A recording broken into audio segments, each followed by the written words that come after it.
Second witness என்ன அப்படின்னு சொன்னால் எங்கள் அப்பா தான். எங்கள் அப்பாவுக்கு பேரலைசிஸு, ஒன் சைட் பேரலைசிஸு. ரீசெண்டாக வந்து ஒரு 3 monthsக்கு முன்னாடி, நியர்லி ஒரு 6 month ஆயிடுச்சு. அவங்களுக்கு வந்து சடன் ஸ்ட்ரோக் அட்டாக் வந்துடுச்சு. ஸ்ட்ரோக் அட்டாக் வந்து அவங்களால வாயும் சுத்தமாக பேச முடியல. ஒரு கை ஒரு கால் வந்து சுத்தமாக வராமல் இருந்துச்சு.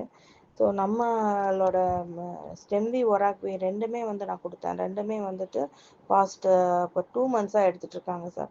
2 monthsலேயே வந்து பார்த்தீங்கன்னா வந்து முன்னாடி வந்து திடீர்னு சடனாக ஒரு ஆயுர்வேதா மெடிசன் எடுத்திருந்தாங்க. அது சித்தா மாதிரி சொல்லலாம், ஆயுர்வேதா அந்த மாதிரி சொல்லலாம். அது மாதிரி எடுத்தோடனே டக்குன்னு அவங்களுக்கு ஞாபகம் மறதி வந்துச்சு. அதுக்கு முன்னாடி கூட ஸ்ட்ரோக் அட்டாக் வந்தபோது கூட ஞாபகம் மறதி இல்லை. அந்த ஆயுர்வேதா மெடிசன் சம்திங் அதை எடுக்கும்போது அது இது ஒரு ஒரு மாதிரி இலக்கலையில் செஞ்சதுன்னு வச்சுக்கோங்களேன். அந்த மெடிசன் எடுத்தோடனே அவங்களுக்கு ஞாபகம் மறதி வந்துடுச்சு. ஈவன் என்னோட குழந்தைங்க பேர் கூட அவருக்கு ஞாபகம் இல்லாமல் போயிடுச்சு.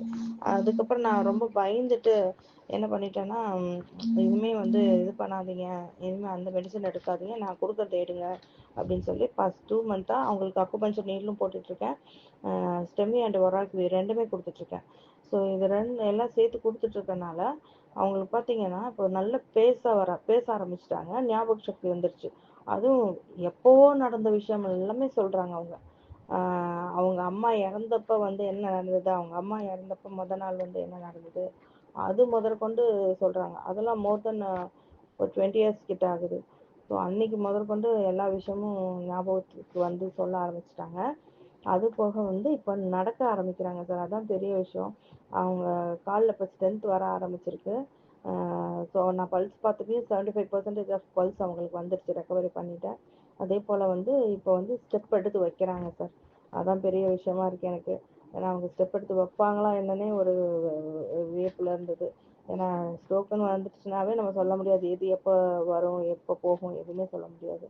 ஸோ இப்போ ஸ்டெப் எடுத்து வைக்கிறாங்க. ஒரு சப்போர்ட் பிடிச்சிக்கிட்டு அடி எடுத்து வச்சு நடக்க ஆரம்பிக்கிறாங்க சார். அதே மாதிரி அந்த கை வந்து மைல்டாக பவர் வருது. கை வந்து ரொம்ப ஃப்ளாசிடாக போயிடுச்சு, அதாவது ஸ்லகிஷான்னு சொல்லுவாங்கள்ல, அப்படி தொங்கின மாதிரி அப்படி போயிடுச்சு. ஸோ இப்போ மைல்டாக அதில் ஸ்ட்ரென்த் வர ஆரம்பிக்குதுங்க சார். ஸோ இது ஒரு உண்மையாகவே பெரிய விஷயந்தான். God is great. உங்கள் எல்லார் மூலியமாகவும் எனக்கு வந்து இந்த ஒரு அருமையான மெடிசன்ஸ் கொடுத்ததுக்கு நான் கடவுளுக்கு நன்றி சொல்கிறேன். Thank you all sir. Thank you all so much. Thank you.